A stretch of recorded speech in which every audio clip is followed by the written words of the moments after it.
Inhloso yami yokubhala ukuthi ngifuna ukubuyiselana nosisi wami. Kunesisho esithi blood is thicker than water. Yes. So angikwazi ukuthi njengoba ngikade ngahamba ekhaya kade ngihleli ngaphandle kubuye kube nawo lo muzi ukuthi ngangcono sekuthiwa ngihle nefamily yami ngadla ukhisimusi namanye abantu.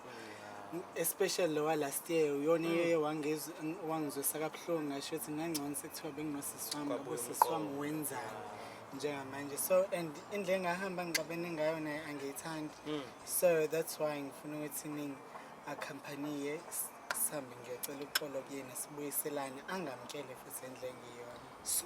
Sanibona. Hayibo phansi. Hayi siyalinga yebo. Lapho njani? Ngiyaphila. Ngiyaphila. Angathi angiboni kahle. Yini gift mina? Hayibo. Wemdubani? Yeah.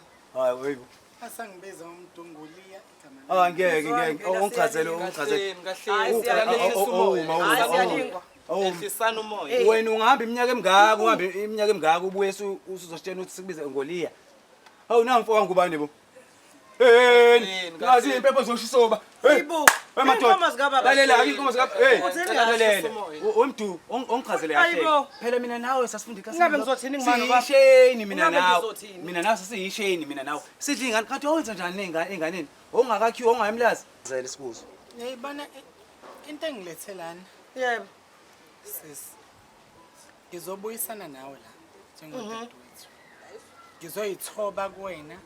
Ngixolise ngakho konke indlela esaxabana ngayo kuleminyaka emibili esedlule.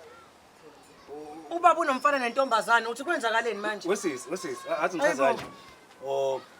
Mina ngeke kubizele mina lamagama enu la wasele kojozi. Kanye mayiphela amazinyo indoda. Mina ubiza wemdu. Ngiyakuzwa impela. Ngoba usisi wakho lona nizalwane babini yazi mina ukuthi mina ngumalume wenu. Yabo. Ngiyaswenza njani? Siyakwamkela la ekhaya ngenhliziyo emhlophe. Kodwa wazi ukuthi angivumi nje. Yaba nje wengubig Zulu. Ngabe ngithi inkabi dili kugahlamba manje. Ngele ngidinwe ngayo. Ngeke angivumi never. Wesisi awukho umgodo kulahla umuntu.